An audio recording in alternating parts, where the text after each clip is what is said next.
Good afternoon and welcome to the Bradenton Kiwanis. We welcome all of our guests here today, and I know we have a few. Would you please join me in singing My Country 'Tis of Thee, the Pledge of Allegiance, and the Invocation.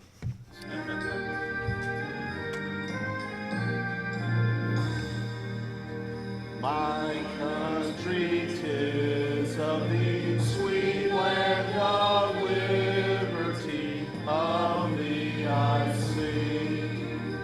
Land where my fathers died, land of the pilgrim's pride, from every mountainside, let freedom ring.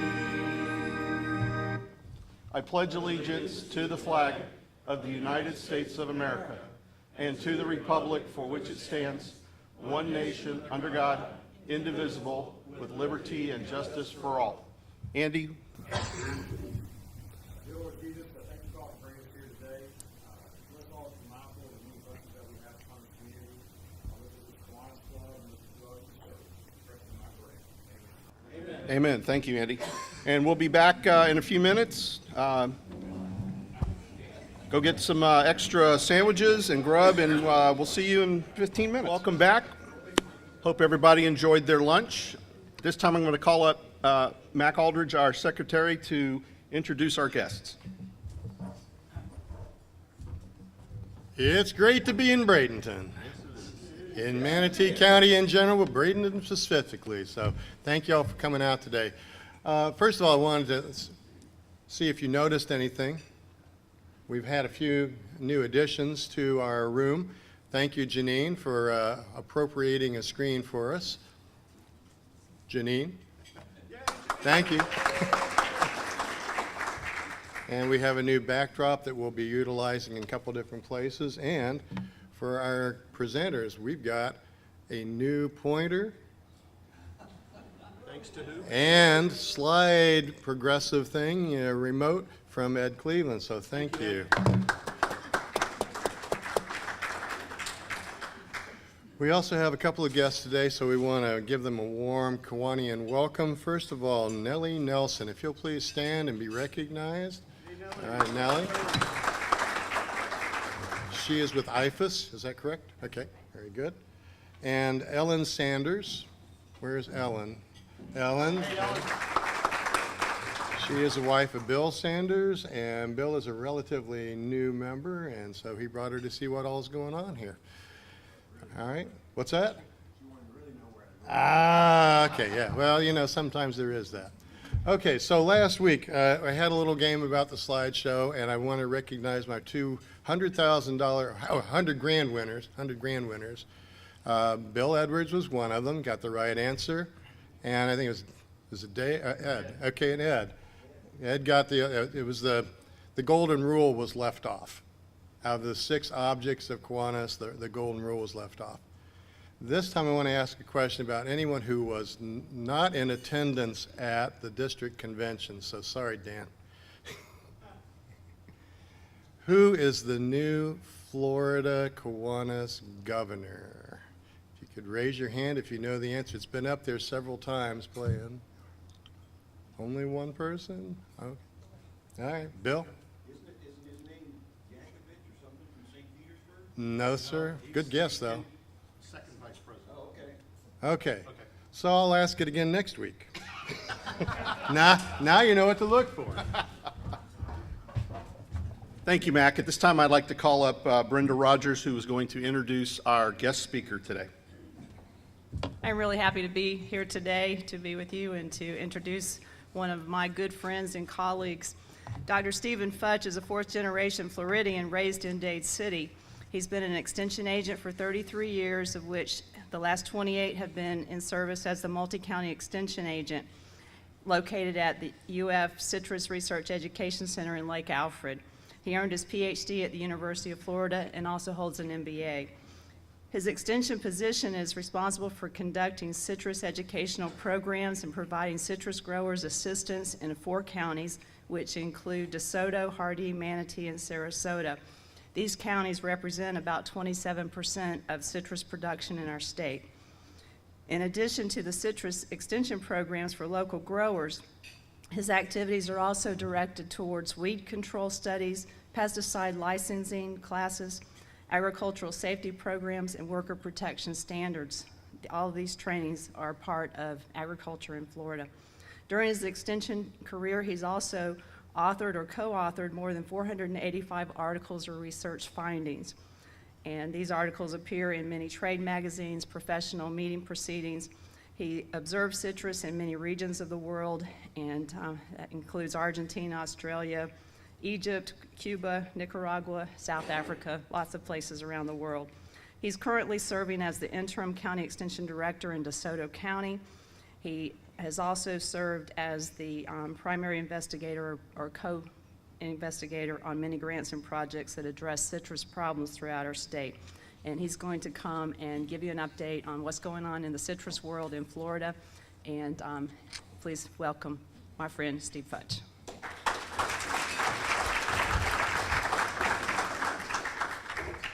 Well, thank you very much, and we'll get right into the presentations to make sure that I don't go over time, because I know that time is of the essence. So we'll talk about some production trends, and certainly HLB will be among those. HLB is Hong Long Bing, or you've also heard it referred to as citrus greening. Certainly our industry has faced many challenges over the years, whether that's the hurricanes of '04, if you were here during Jean, Charlie, Francis, and don't forget Ivan, and then Irma last year. We've got competition for water, land, and resources. You always have prices being a factor, labor. Certainly we use H-2A, which is a program to allow you to bring workers into the country through a legal channel. And then certainly you've got competition between other beverages as well. And certainly now citrus greening since 2005. Well, if you think about citrus greening, how does it get from place to place? And this little insect called the Asian citrus psyllid is smaller than a grain of rice, but big enough to bring the citrus industry to its knees. It is the vector of the disease.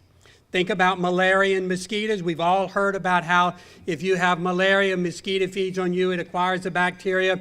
Then when it feeds on somebody else, it can move the bacteria, or in that particular case, malaria, from one person to another. The same for the citrus psyllid. Again, it's quite small, smaller than a grain of rice, so it's difficult to see. It's difficult to control 100% of the vectors, 100% of the time as well. So again, HLB is spread rapidly throughout our industry.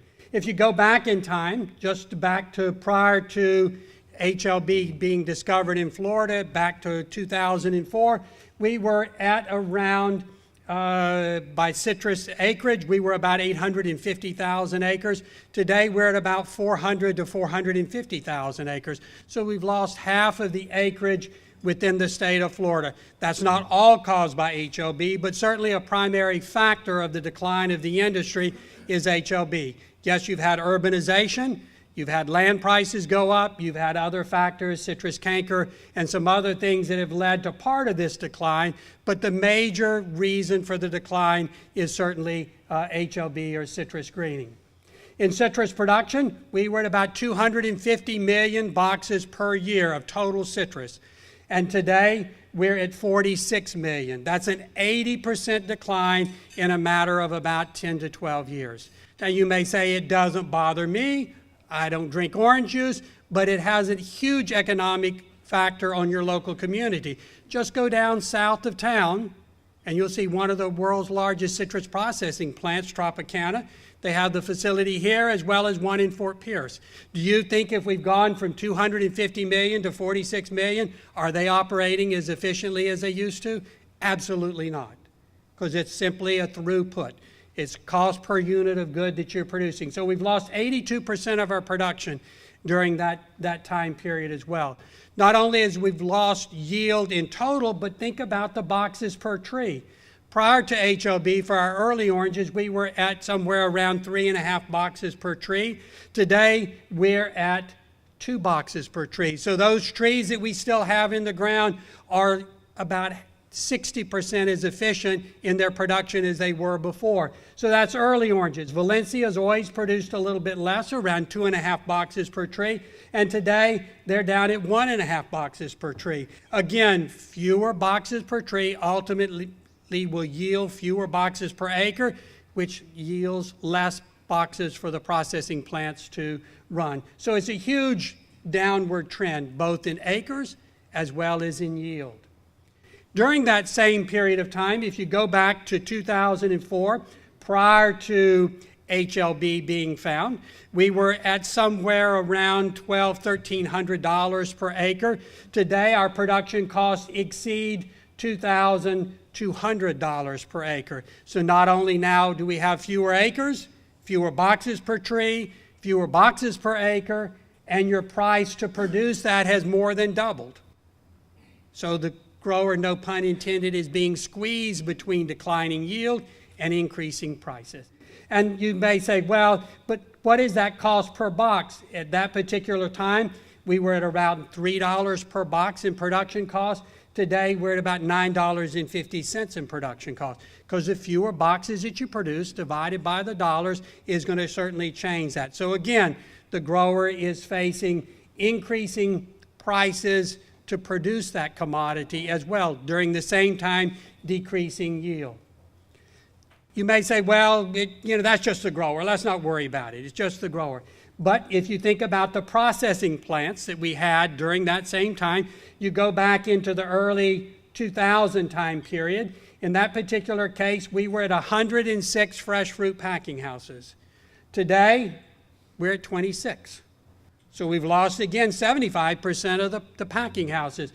Processing plants, back in the early 2000s, we were at about 42. Today, we're at 14. And of these 14, nobody is running at complete capacity. Fewer oranges to produce, the same facility, you're not running that shift 7 days a week, 24 hours a day. There are some plants that run one shift and run every other day. Just simply, they don't have enough volume coming through to run the plant on a 24-hour shift. When I was a kid, not that many years ago, but a long time ago, in the 70s, in the 80s, in the 90s, every processing plant ran 24 hours a day, 7 days a week. Not that way today, because you've got less fruit to go. So again, think about all of this infrastructure. Where has it gone? What is it doing? Fewer employees, fewer grows, fewer packing houses, fewer cardboard boxes to pack the fruit in, fewer labor, less energy required, less trucks, less tractors, less farms. So it trickles through the whole economy. It's not just a grower problem. All right, so citrus production, you may say, well, we'll just buy the juice from somewhere else. Well, you can do that. But you can see Brazil, the #1 orange juice producer, has dramatically reduced their production as well. And this is in degrees Brix. So just look at the trend is the major thing to look at there. They're affected by HLB just like we are, but not as bad yet, because many of their farms are enormous in size. I was in one that's only 20,000 acres in size. Can you imagine owning 20,000 acres and it all being grove at all one time? It's an enormous farm. So he becomes his own neighbor. So he can do things differently than you and I can with the 20 acre here and 5 or 6 neighbors with 20 or 40 or 100 acres surrounding me. And so the juice production in Brazil is declined. You can see how in the U.S. is declined. And some of the other players, be that Mexico, European Union, are somewhat relatively constant. But the two big players, U.S. and Brazil, their juice production is declining. And so, again, remember this is juice production, because China has a huge citrus industry, but much of theirs is fresh. And so this is juice, so you can see how the decline in both the two big players are. This was a report that was done by Tom Spreen and Dr. Zanzler. Dr. Zanzler is with the Florida Department of Citrus. Tom Spreen is a retired faculty member with the University of Florida. I like to use other people's data because then you can't say, I'm stacking the deck. I'm giving you only the bad news. I've selected their data because this was a projection trend done statistically with analysis based upon what they thought would occur, and this was done back in 2016, or actually 2015, and you can see where they were trend line anticipating the citrus industry to go if some major breakthrough was not to occur. And so they were actually above, their prediction was actually above in 2016-17, and then 2018. I just put a little black line to show you exactly where the yield was. So they overestimated our yield. Yes, Hurricane Irma did cause some of that yield to decrease there, so that's a factor in that. But if you just said even if it was straight, would have produced the same amount as we did the year before, it would have still been below their estimate. So without some quick, long-term solution, the industry is declining. Like it or dislike it, that's reality. And so I'm saying I've got their data projected here, and I'm saying with innovation or research or science or some new innovation that is allowed to be given to the grower to aid them in their production systems, I'm saying that the trend line is going to continue to go down for a few years, simply because if I gave you the perfect tree today, this is the holy grail, this is the answer to the industry, this is a savior, it's going to solve all your problems, it's going to take me 5 years or longer before that tree is able to be replicated and multiplied and produce millions of new trees to put in the grove. So that's a period of about 2 years from actual budding it to getting it into the field. And then it's another 3 years before that tree bears fruit, actually a harvestable crop that's of significant quantity that makes it. So I'm going to say, even if the solution were given to you today, the industry is going to continue to decline over the next little bit, simply because as trees get older, they produce less fruit. You're constantly removing and replacing trees. So again, if that innovation is a new tree, whether it's a GMO tree, and you may say, well, I don't want GMO. I'm saying I may rather have GMO that was sprayed 6 or 7 or 8 or 10 times less than one that's GMO that's sprayed more. All right, and I know there's some frankenfoods and all these other kinds of things as well that brings hysteria to the food source, but if you ate some chips, I don't know if those were potato chips or corn chips today, I failed to get some of them, but if you're eating any kind of corn chip, you're eating GMO every day. Probably if you've got on a cotton shirt, that's GMO as well. So we're surrounded by GMO, and if it's done with proper science and knowledge and properly tested, it may not be that bad. It's a good alternative, I think, in many situations. So think about how that new innovation is going to come about, whether it's a new form, whether it's CRISPR, whether you're up-regulating or down-regulating a gene to make the plant more susceptible or less susceptible or more resistant, all of those kind of things, or maybe you put a new gene in that gives it more vitamin C, more folic acid, more flavor, more color, more all of those things. So some of those factors may be a benefit to the consumer more than the benefit to the farmer per se. So where is the citrus industry? We're at a tipping point, a critical mass, you might say. So we've got decreasing acreage, decreasing production. We've got an infrastructure issue. We have less dollars to advertise and promote the product in the marketplace. So consumers are not being bombarded, drink orange juice. For some of you that are my age or older, you remember Miss Anita Bryant. Whether you liked her or didn't like her, that's irrelevant in this discussion. But a day without orange juice is like a day without sunshine. Think of the impact that she had. Yeah, she got a little bit too controversial and she got in trouble on some other things, but think about the message to convince the consumer that that's an advantage. Think about the little circle that's on the front of the Mercedes car. Costs you about $10,000 or $15,000 or $20,000 more, but that image brings some kind of thing in your mind that it's better. it's safer, it has some utility that I'm willing to put that extra money, and all of that comes from advertising and promotion. As we lose our acreage, we're losing influence as well, whether that's political or economical, either one you want to choose, but that's a problem as well. We started having a lot of pre-harvest drop in 2012-13 due to HOB, where fruit falls from the tree before it's mature. And our current crop this last year was 46 million boxes. That is the lowest crop since 1941. A huge, huge time ago. 75 years or better, almost 80 years. A huge time. So we're at the lowest yield we've had since 1941. Currently, we have 130,000 acres or more of abandoned grove. So if we had the solution to where we reduce the risk to get the investor to put money back in, we could go plant 130,000 acres tomorrow without pulling the first permit. That's grove that was grove that's not grove anymore. It's just waiting for something to come along to bring it back into production. All of these abandoned groves are a reservoir for the inoculum as well as the psyllid, which pose a problem. And certainly, we've reduced the profitability, especially for the small grower. You can't put off like you used to. Back when I was a kid, you sprayed 2 times a year, whether you needed to or not.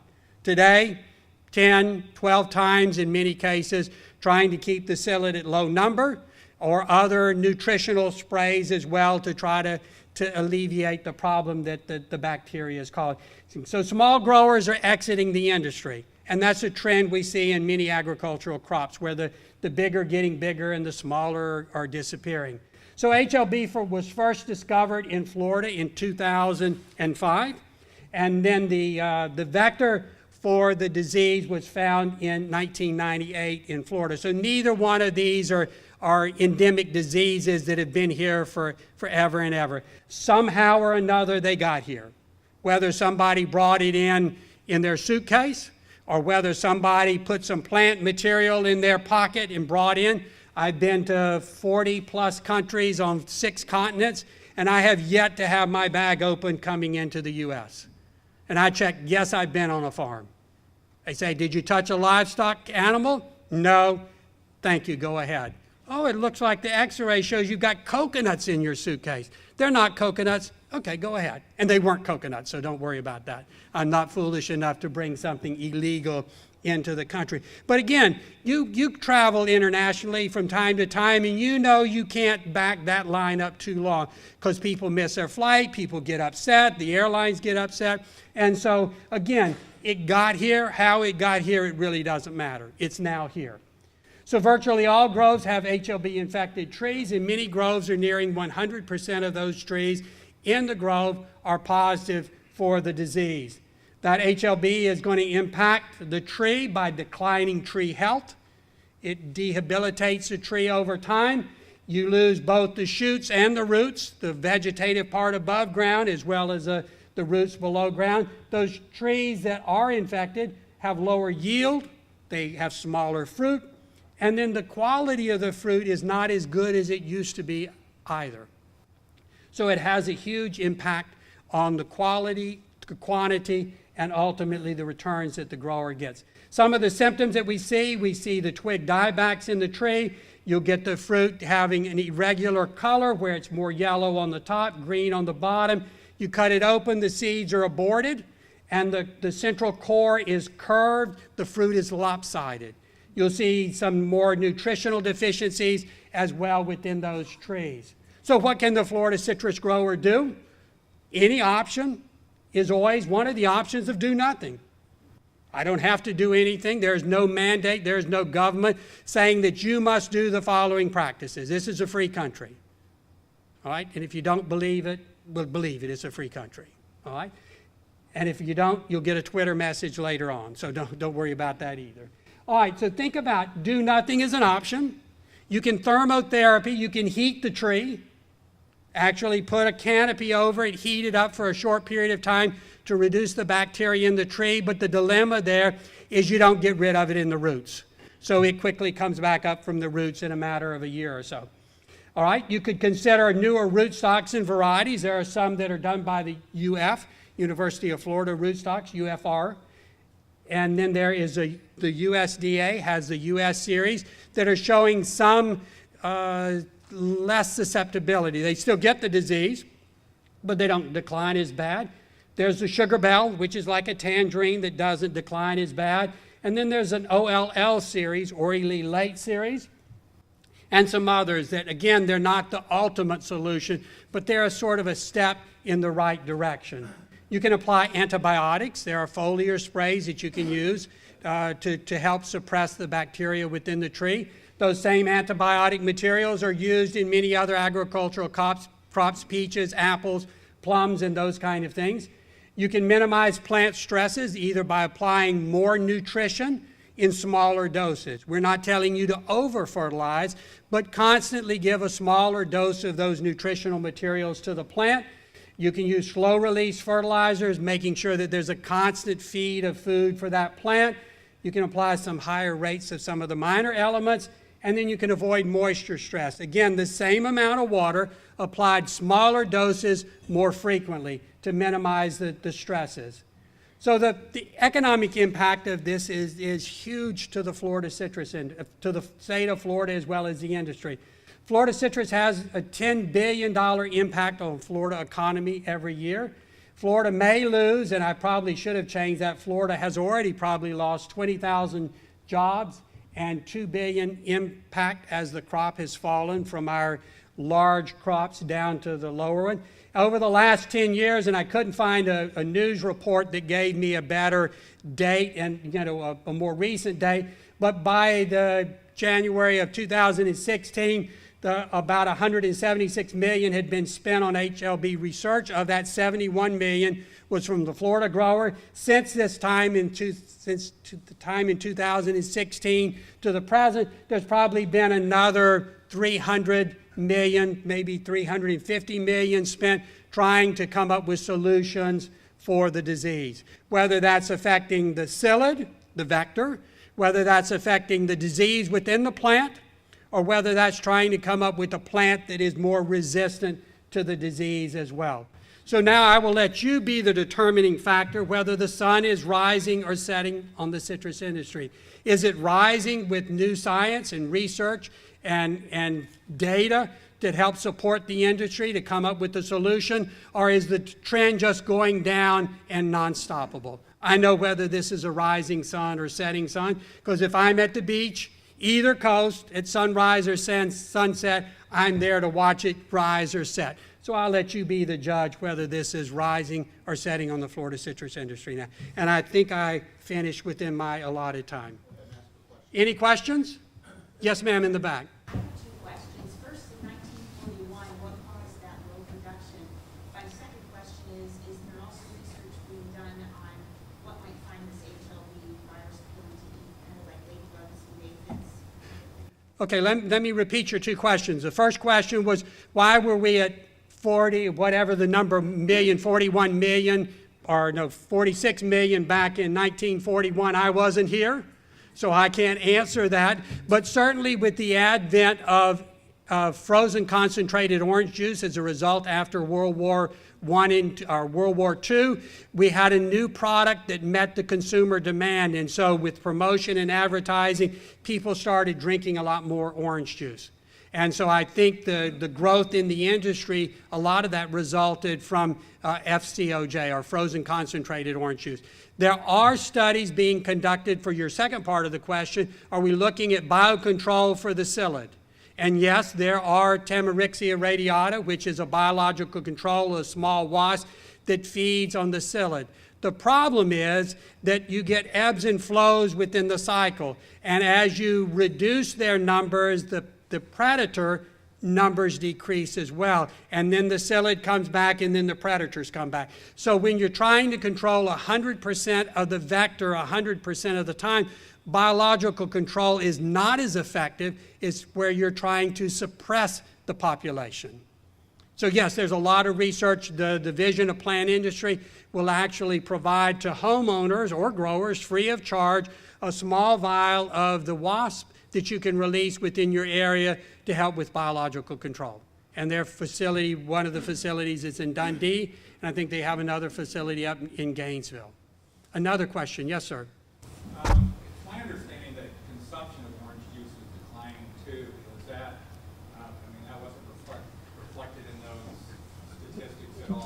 Well, I was given 15 minutes, and so this other presentation, if you want the full one, is about 2 hours. So see me afterwards, and we'll answer that question. But again, consumption is declining because of two factors.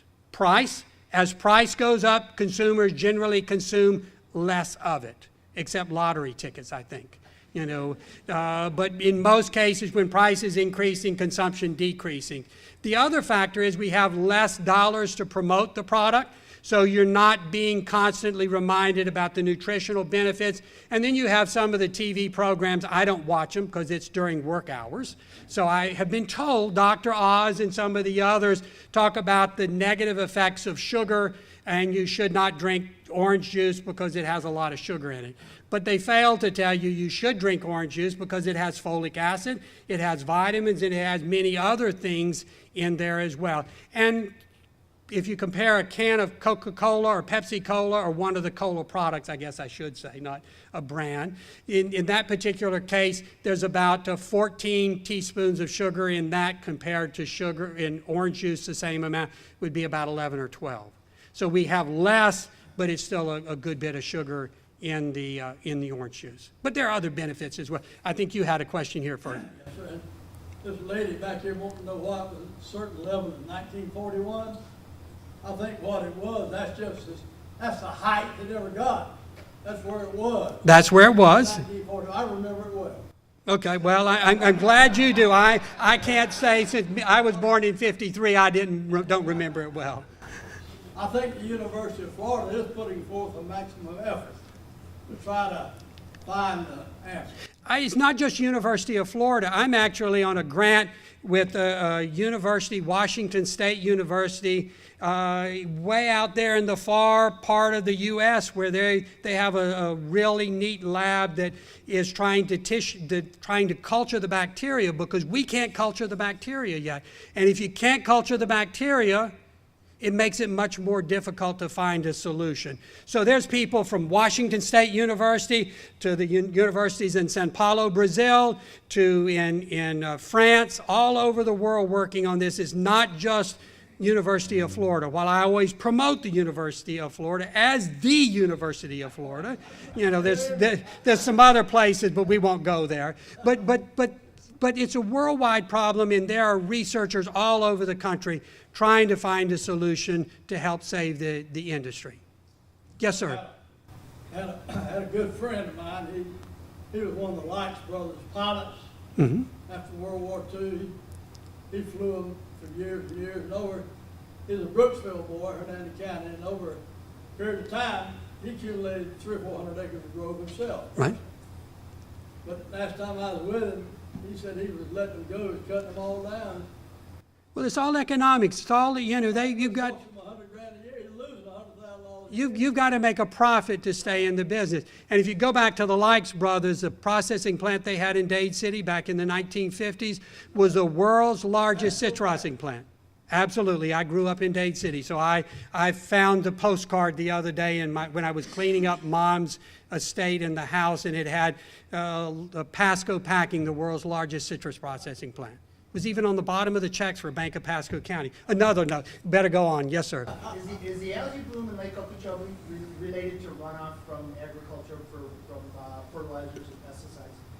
I'm not going to get into that question. There are a lot of ideas of why the algae bloom is so bad, but you as a consumer, when you fertilize your lawn, where does your water go as well? Septic tanks are a huge problem as well. So I think there's a lot of blame to be pointed at many different entities, and it's not just agriculture, it's not just the urban, it's not just one source, it's the combination of many factors that are contributing to the algae bloom.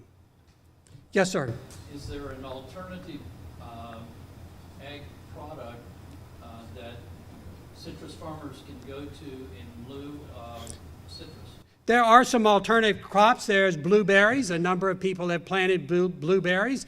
But again, you can't plant 450,000 acres of blueberries because that would saturate that market as well.